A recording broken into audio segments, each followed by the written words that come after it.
I remember when I was 15, that's why I stopped and looked a little weird. I was a 12-year-old girl and I was like 15, 16. I didn't know I was 18. I was going to have flashing parents. Anyway, yeah. This little girl just wanted to dance with me, so who was had to deny? It was just like, but yeah, I was playing to this song. It takes me a while to remember what I was doing. But yeah, so it's why I just prefer to do everything at once, kind of like essays. When I stop, I lose track of my whole tempo, and I end up doing something completely different. Writing in a completely different perspective. I have been changed all the time. Then she wanted my number.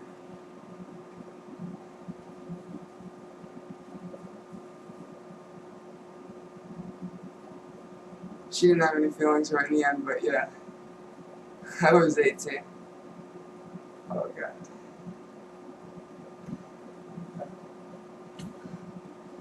Oh, that was horrible. But funny. There's my definition of horrible for you. Horrible. But funny as hell. No one situation. And a hilarious one at that.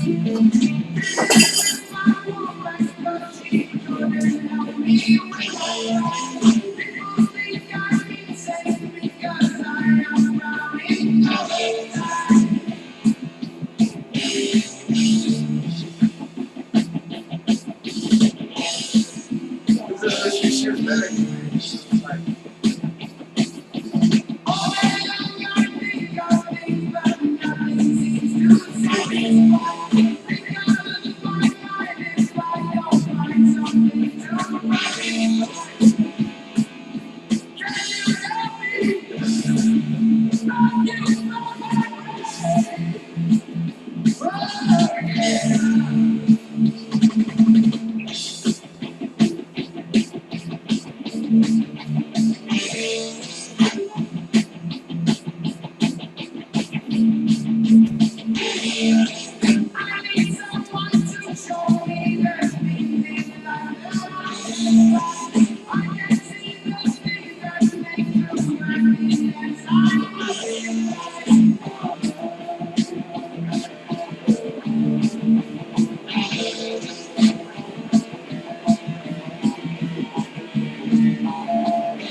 oh god. Real those words. Hilarious. Marvel. This was the next song. It was people mimicking the band. It was like just some little fair thing. So they weren't actually there. It was playing their song. They're playing their song. Just in case you didn't hear that. Yeah. I'm still way back down. I'll relive it for you. Let's do this.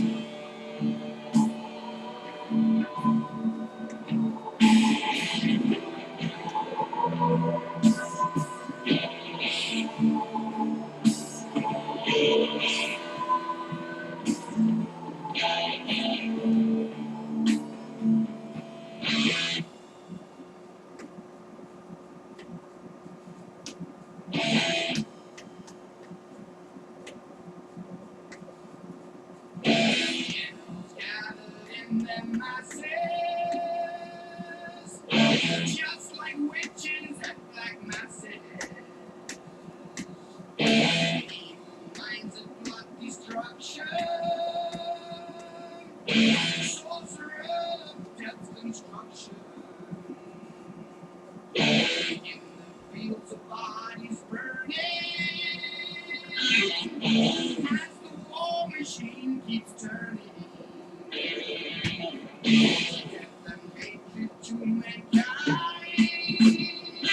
poisoning their brainwashed minds. Oh, Lord,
now in darkness, world stops turning.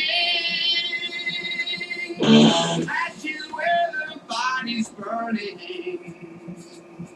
No more war pigs out the power. And of God has struck the hour. hour.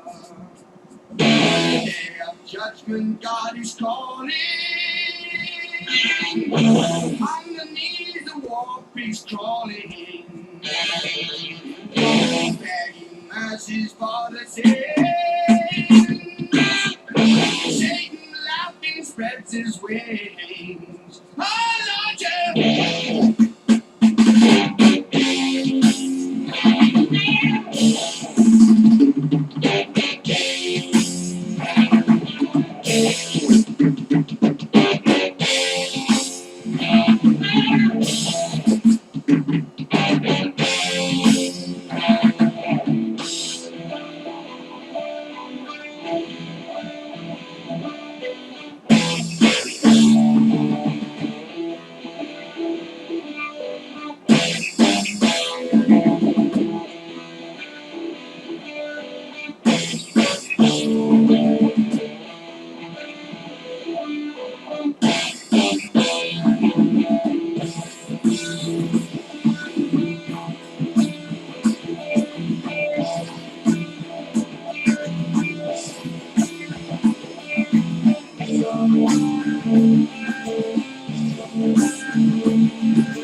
Alright, so there's a story that goes along with that.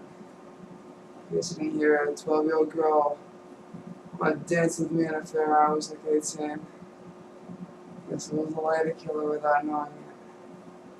But couldn't tell her no. I didn't have a heart. So yeah. I had to slow down every couple of times, but it was fun. In the end, it was kind of left me in a stuck situation. She wanted my number. She wanted to like hang out sometime. She's 12. Right now I'm 21. My little brother's 14. So yeah, I couldn't. I managed to at 18, 19, 20, 21. It's only been 3 years. She's like just older than my little brother. We're 7 years apart. What was I gonna do? So I told her I couldn't. I was tired out. I couldn't dance. Well, and then I ended up getting back up and dancing a little while later. Pretty damn fun. It's the best time I had since I was in my house. Foster parents were horrible. Bad kind. Horrible. Not my humorous kind. It's also the time of year, about this time of year, almost in the fall. That time of year. I watched all my friends turn their backs on me. month, I had no one left. I was pretty devastated in the fall and pretty angry, pretty withdrawn. And I considered myself my only friend. So at a time where I was, you're talking about a family that when I got out, I was two. I had built up a lot of self-confidence, but I didn't have enough confidence to ask my mom in my own damn house for a glass of water. That's how much I was torn apart by that foster family. Those were bad times. So that was the happiest moment in that time. Already dealing with the fall. Yeah, it was pretty harsh. So some of you might wonder, at such a young age, watching your friends turn their back on you and considering you your only friend, and fighting for you the way you fought for your friends, which means fighting for yourself in the way you haven't before. I defended my friends far, far more seriously, straightforward, and sometimes viciously defended my friends than I would ever begin to defend myself. My friends were everything to me, and I didn't mean anything without them. Even as a popular kid, young, 5 and a half, my friends were everything in my life. I was nothing without them, and I watched all of them go. Yeah, I was pretty devastated.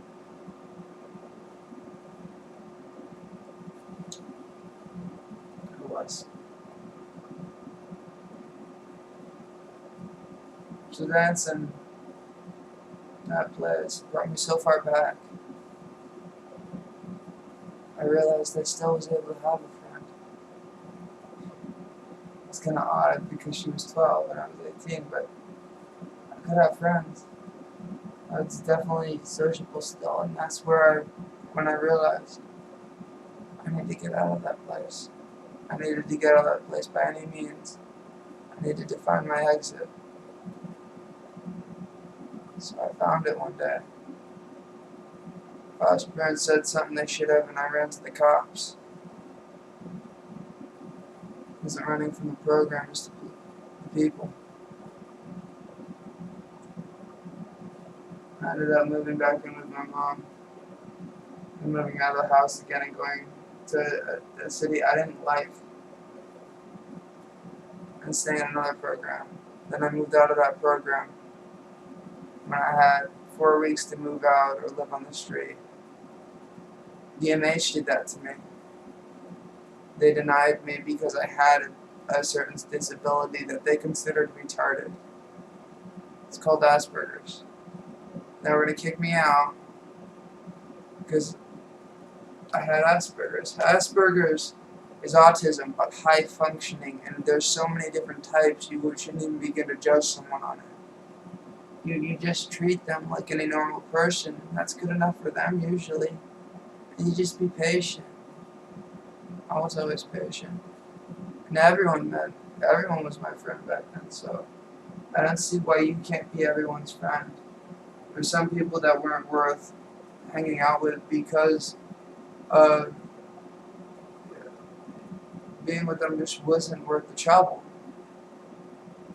Some people are like that, and I had to accept that. And after years, I'm still learning how, but I'm doing pretty well on that. But just because you have shitty times in your life, there's no reason to kill yourself. I've been asked by many people. I've met friends online. I've met friends in person that wanted to kill themselves. I've been through far worse. Easy. I named like 1 day case scenarios, and I convinced them I've been through worse. And most of them were just physical case scenarios, and all this was the physical. I'm like, in fights, when it comes to physical fights, I've always been through worse. Physical pain is just an annoyance to me. It's the emotional that hurts. Emotional hurts. So don't bully. It's wrong. It's wrong.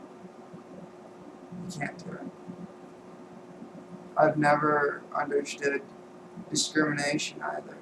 I mean, I just understand racist jokes because they're funny, and if you don't classify and pick on any individual group, but if you pick on everything, I feel it's okay. But to put someone down straight out, that's not okay. And that's what happened to me. I was a freak because I was different and I had disabilities, and no one liked that. I was in a neighborhood, and you think, oh, well, that can't happen. Think of New York. There are neighborhoods that if a white person walks through, you can look this up, they will get attacked. There are neighborhoods you can't go through and travel on foot safely.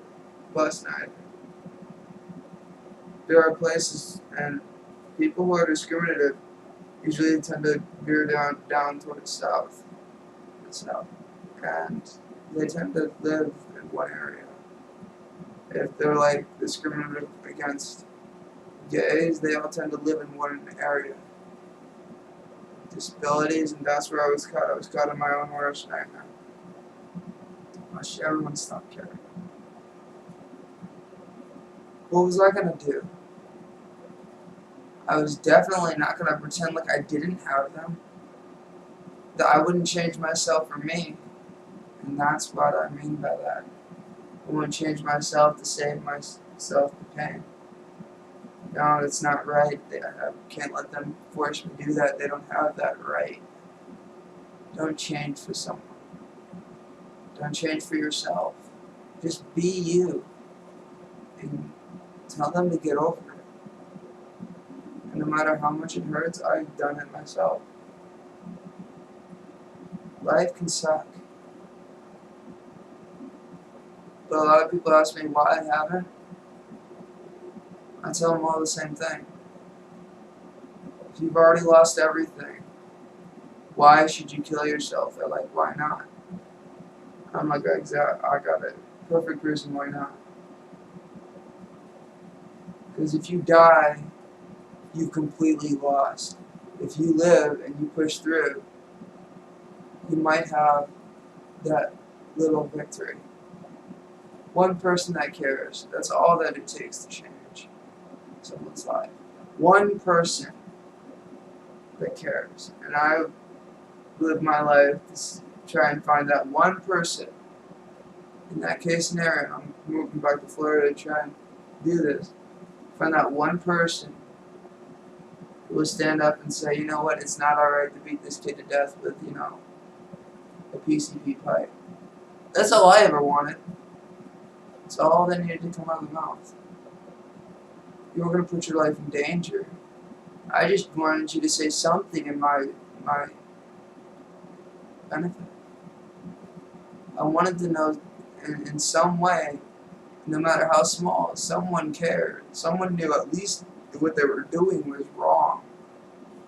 I wanted them what I wanted to know was they couldn't just, they were like me, they couldn't just stand by and watch something happen.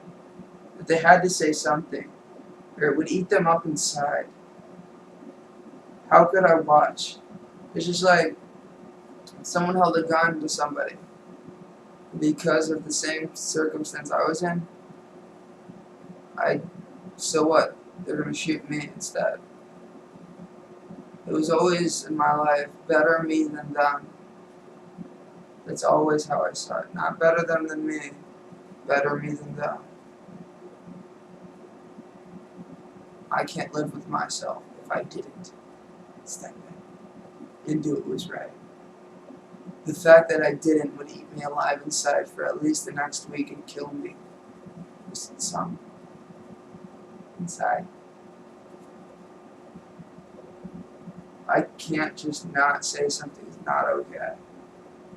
Because that would be wrong. And that's who I am. And I will never change. Not even for me. So all I want to do in life is find one person who can't just sit by and watch something wrong happen.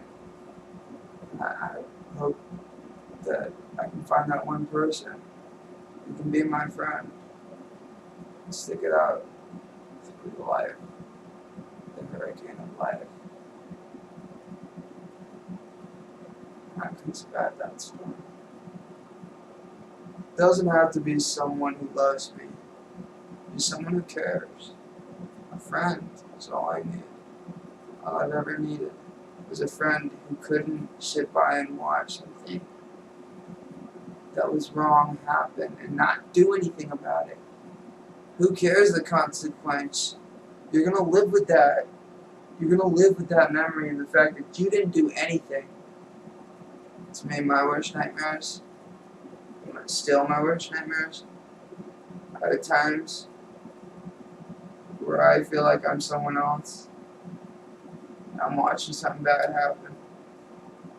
And I find no matter how hard I try to step forward and do something, that there's something keeping me back, that I can't do it. It eats me alive. It devours who I am. And in the end of that dream, I realized I died. I didn't die like as in keel over and bled to death. Who I was died. And that scares me more than anything, is that who I am inside will die and become something else. I watched my two best friends. I watched that happen and I consider them dead. I listened to the words and hunted on the Device song. Device and Hunted. Band and song. It's not homicide if they're already dead. I watched them drop everything they were and not care. Turn their back and ignore. Literally. And to me, that was just watching them take. It's the same as watching a murderer take a knife to, his child and stab him repeatedly until he dies. To me, that was the equivalent of that. You just killed yourself. You killed who you were. To me, Tyler and Jeremy, I miss them. But they're not necessarily dead so much as the ones I knew were dead. So I consider them ones that if I met them now, they wouldn't be the same people. They wouldn't. I watched them. They'd just be the replacements to me. They were only different people in Tyler and Jeremy's bodies. They're not the same anymore. They changed. They changed, and that's why. Here's a lesson for y'all. Don't change. Don't give in to bullying. Don't bully. There's always something to live for. If you have nothing, then you live so that you can have something in the end. Have that victory in the end. So the last thing you want to do is die when you have nothing, because then you're nothing. You end as nothing. You have nothing left. Kill yourself, you're making sure it ends that way. You kill yourself, then you're making sure that that story, that could be a happily ever after, turns into a tragedy and a horror like that. That's what suicide is. Killing yourself because you feel you have nothing left in your life is just you reassuring and making damn sure that there is no way you can ever have a happy ending. That you're just making sure that you end your life as a horror movie and a tragedy. That's not the right thing to do. Not because it's that I'm religious. It's because you need to become everything. You need to build on who you are. You need to build on who you are and try and find that piece of light in your life that you can end. When your life ends, you want to bring as much light with you as you can. Because that's what matters, not the darkness. To me, that one person will destroy half the bad memories, because all I have to do is look at that person and I have something. I have something to live for. But you need to find just one thing. It doesn't matter what happens to you, as long as you find that one thing that did happen that's good. I have all those good memories and the bad ones I learned, but I have some people who care. I have some light. And the first person who cared, I think that's what that 12-year-old girl, for instance, was my escape. It was my realization that I didn't have to die with nothing. I mean, though I wasn't killing myself, I had lost every ounce of hope of getting out of that situation. I'll spare the details of what happened there. Have a nice day.